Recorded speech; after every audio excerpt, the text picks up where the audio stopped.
আসসালামু আলাইকুম সবাই, আশা করি সবাই ভালো আছেন। আমরা আলহামদুলিল্লাহ আপনাদের দোয়ায় ভালো আছি।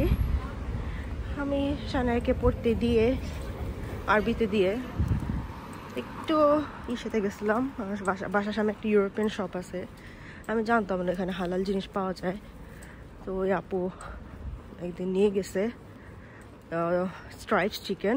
তো আমি বললাম যে আমি কই থেকে নিচ্ছেন, বললো যে বাসার সামনে যেই আমি কখনোই আমি মানে যাইও নাই ভিতরে, কারণ আমি জানি এটা ইউরোপিয়ান শপে ইউজুয়ালি হালাল জিনিস থাকে না। তো গেলাম, যা দেখি যে হালাল জিনিসপত্র আছে একটা পার্ট, জাস্ট একটা সাইডে। তো ওখান থেকে নাগেটস নিলাম একটু, কখনো নেই এই প্রথম নিলাম। তো এই যে বের হয়েছে চিকেন, ওগুলা নিলাম, একটু নাগেটস নিলাম, চিকেন স্ট্রাইপস নিলাম, চিকেন পপকর্ন নিলাম, নিয়ে বের হয়েছি। সানাইকে দিলাম, দিয়ে আমি আবার বাসায় যাচ্ছি। যদি সানাই পাপা আসে টাইম মতো ওরে পিক মানে ওকে নিবে, আর না তো আমার নিতে হবে আবার এসে। এই যে আমি আমার দিনটা আজকে আপনাদের সাথে এখান থেকে শুরু করলাম। সকাল সকাল উঠলাম, মেয়েকে বিদায় দিলাম, স্কুলে গেল। এখন আমাদের রাস্তা ঠিক না, এখন এই অবস্থা আমাদের রাস্তার, কাজ করে না, জানি না কখন কাজ করবে তারা, জাস্ট এরকম করে রেখে দিছে রোডটারে। ওই তো রান্না বান্না আজকে কিছু করি নাই, সারা পাপা সকাল থেকে কাজে গেছে। তো ও আসবে বিকালে, তখন তো কিছু রান্না বান্না করতে পারি। সারার জন্য চিকেন ছিল, ডাল আছে, আর একটু ভাজি রয়েছে। তো ওগুলা রয়েছে দেখে আমি আর কিছুই করি নাই। তো আমি ইনশাল্লাহ রাতে হয়তো কিছু রান্না বান্না করব। বাসায় এসে পড়ছি, বাসার কাছে। আমার বাসার কাছের অবস্থা এই জিনিসগুলো আমি এখন নিয়ে আসলাম। আয়না দেখি আমি ওদের আপু বানাইছিল, এটা যে একটা বার্গার, খুব মজা লাগছিল। তো এই কারণে আমি চিন্তা করলাম আমি যাই একটু নিয়ে আসি, যে আসলে হালাল আছে। আপু দেখাইছে এগুলো হালাল, তো আমি ডাউট ছিল কারণ ইউরোপিয়ান শপ তো আমি হালাল জিনিস থাকবে কি থাকবে না। তো এই যে এগুলো কিনে নিয়ে আসছি। এখানে একটু এই প্রবলেমই চলে যে আমি পাকিস্তানি দোকান বা বাঙালি শপ ছাড়া যাই না এখানে ইউজুয়ালি এইসব কিনতে, বাট এখানে দেখলাম আছে, যার কারণে যাই আমি একটু এগুলো নিয়ে আসলাম। চায়নার স্কুলে দিতে মানে এগুলো তো নেয়, ওই স্কুলে দেওয়ার জন্য আমি নিয়ে আসি। আজকে ভাইয়া একটা খুব মজার জিনিস বানাইছে, দেখা খুব সুন্দর লাগতেছে। আমি চিন্তা করলাম একটু ভিডিও করি, খুব ইন্টারেস্টিং লাগতেছে জিনিসটা। পিজার মতো, গানটাও পিজার মতোই লাগতেছে। এখন একটু খাবো, খাওয়ার আগে চিন্তা করলাম একটু আপনাদের দেখাই। তোমরা খাবা? খাবা এটা? না, ও তোমরা নুডলস খাইছো। আমি নাস্তা করলাম, দেখালাম। ভাইয়া খুব মজা করে পিজার মতো করে করছে, বাট পাউরুটি দিয়ে ব্রেড দিয়ে করছে, ভালো লাগলো, খুবই ভালো লাগছে। উপরে টপিং দিচ্ছে অনেক কিছু, তো মানে ইনস্ট্যান্ট 5 মিনিটে হয়ে গেছে খাওয়ার মতো, ইনস্ট্যান্ট নাস্তা করার জন্য পারফেক্ট। পুরো পিজার গান আসছে, অরিগানো, তারপরে চিজ দিছে, পরে ক্যাপসিকাম দিছে, তো একটু পেঁয়াজ, একটু কাঁচামরিচ দেওয়াতে পুরাই মনে হবে যে পিজা খেলাম।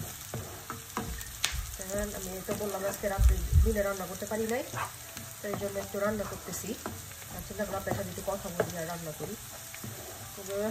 একটু চিকেন আছে আর ডাল আছে, একটু উইংস বের করছি, উইংস নিয়ে আসছিলাম কালকে বাজারে গেছিলাম যে উইংসটা রান্না করবো। কিন্তু আজকে দিনটা উল্টাপাল্টা, দিনে রান্না করিনি, রাতে রান্না করতেছি। ইউজুয়ালি তো দিনে রান্না করা হয়, এখানে তো যখন টাইম পাচ্ছে তখনই করি। আসলে বাচ্চা কাচ্চা তো যখন টাইম করতে পারি তখন রান্না করি, কারণ বাচ্চারা তো একা রাইখা করা যায় না, অনেক টুকটুক করে, অনেকই এখন তো মাত্র হাঁটা শিখতেছে, মানে দাঁড়ায় বসে যায়, এখন একটু রিস্ক। তো দেখা পাওয়ার সময় এখন, যার কারণে সবসময় ওর সাথেই থাকি। রাঁধতে পারলে রাঁধি, রাঁধতে পারে না রান্না করি। এখন যেমন এই যে দিনে করতে পারি না, রাতে আসছি কোনো মতে রান্না করি, অনেক আইটেমও করি না, কারণ আমি তো জায়গায় 2 রকম আইটেম থাকি আমার। জাস্ট এটা করতেছি, চিয়া উইংসটা রান্না করতেছি।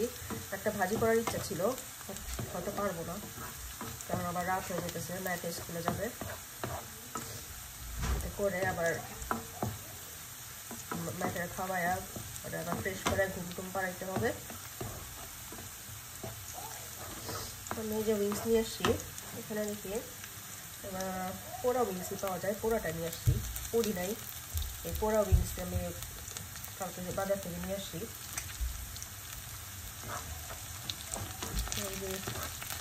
উইংসে ভালোই মাংস আছে, জাস্ট উইংস না, মোটা মোটা।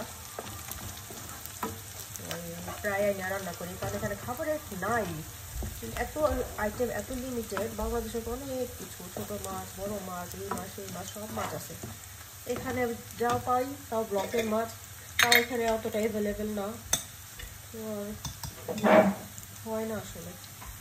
এই উইংস, তারপরে যে গিলা কলিজি নিয়ে আসি, গিলা কলিজি রান্না করি, এগুলা দিয়েই দিন পার করতেছি।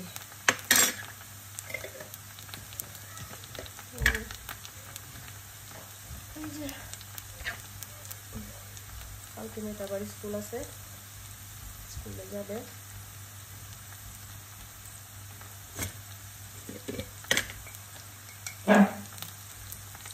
চিন্তা করলাম যেহেতু রান্না করবো, আমি আপনার সাথে কথা বলি আর রান্না করি।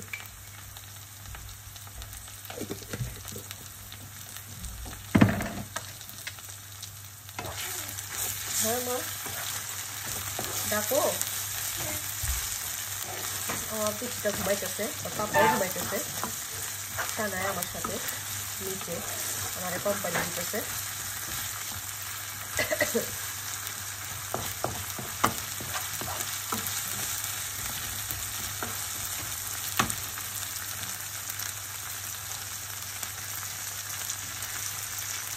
এখানে উইংস না পুরাইলে হয় কি, এই যে ফায়ার অ্যালার্ম বাইতে ওঠে, তো আমি পুরানোটা এই জন্য যার কারণে নিয়ে আসছি। ফায়ার অ্যালার্মের কারণে অনেক কিছু আমি করতে পারি না, আমার এত বিরক্ত লাগে আওয়াজটা, কিছু হলে টিটি টিটি টিটি টিটি করে ওঠে, আর আমি ছাড়ি না, মানে এমন কিছু করি না যে ফায়ার অ্যালার্ম হোক, বিরক্ত লাগে।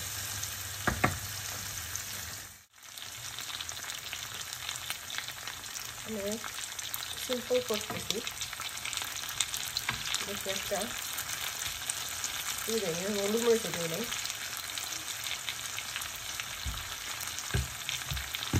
সবসময় মানে একই রকম খাই। তো আমার ওই যে আপুর সাথে কথা বলতেছিলাম, আমার আপু নানা বললো যে একটু অন্যরকম করে করো, ভালো লাগবে, মানে একই রকম খাইতে খাইতে তো আর ভালো লাগবে না, এখানে জিনিসপত্র সেম সেম টেস্ট, সেম জিনিস, এটার জন্য একটা ডিফারেন্ট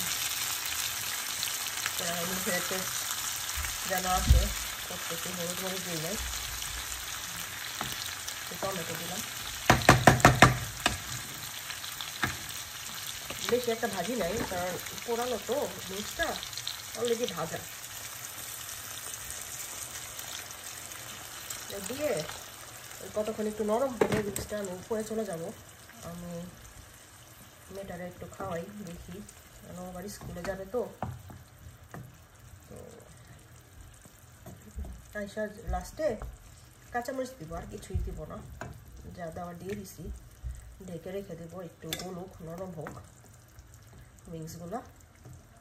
এগুলো ভাইজা খেতে লাগে বেশি মজা অবশ্য, কিন্তু এভাবে খারাপ লাগে না, কারণ পোড়া পোড়া তো, পোড়াটা রান্না করে এই জন্যই রান্না করতেছি পোড়া উইংসটাকে।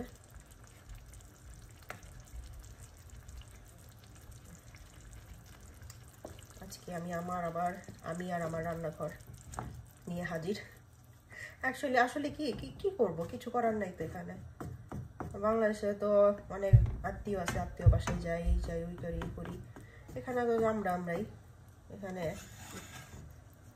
আমরাই আর কেউ নাই আত্মীয় স্বজন, যারা বিদেশে আছে তারা বুঝে এই কষ্টটা।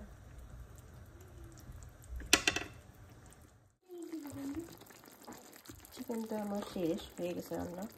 আমি জাস্ট একটু মরিচ দিতেছি, মরিচ দিয়ে আমি আর গুঁড়া মরিচ তো দিই নাই, তো যার কারণে একটা কাঁচামরিচ দিলাম।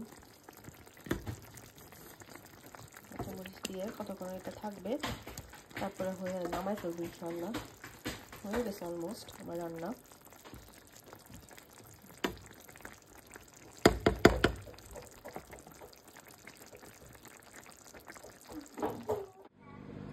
এই যে আমার চিকেনটা আমি একটু ভাজা ভাজা করছি, উইংসগুলোকে।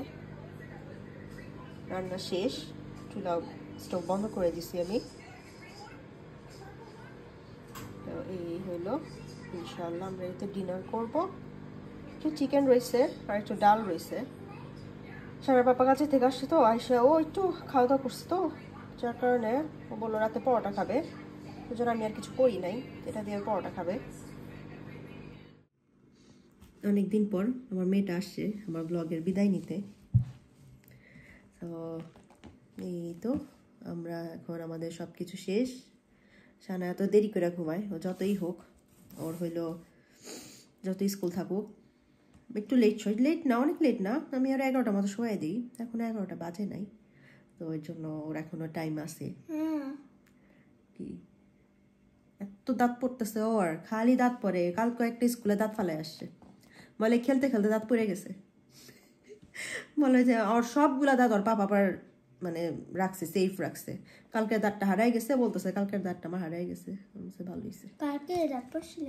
হ্যাঁ, কালকে না পরশু দিন, যে কোনো একদিন হবে। যাই হোক, তো দাঁত পড়ছিল, তো এত পটর পটর দাঁত পড়তেছে ওর, মানে আগে বয়সের আগে বুড়িয়ে যেতেছে বুড়ি। তো আজকে আমার ব্লগটাই এখানেই শেষ করতেছি। যারা নিউ ভিউয়ার্স, আমার ভিডিও যদি ভালো লেগে থাকে প্লিজ সাবস্ক্রাইব করে দিন চ্যানেলটা, আর লাইক কমেন্ট শেয়ার করে দিন, আর বেল আইকনটা প্রেস করে রাখেন আমার লেটেস্ট ভিডিওগুলো যেন আপনারা পেয়ে যান। তো আজকের জন্য এই পর্যন্তই। আল্লাহ হাফেজ সবাই। আমাদের জন্য সবাই দোয়া করেন প্লিজ, আমিও দোয়া করি সবার জন্য, যে যেখানেই আছেন ভালো থাকেন, সুস্থ থাকেন, এবং আমাদের জন্য বেশি বেশি দোয়া করেন। হ্যাঁ দিব। আল্লাহ হাফেজ সবাই, আসসালামু আলাইকুম। সালাম দিবে? আসসালামু আলাইকুম।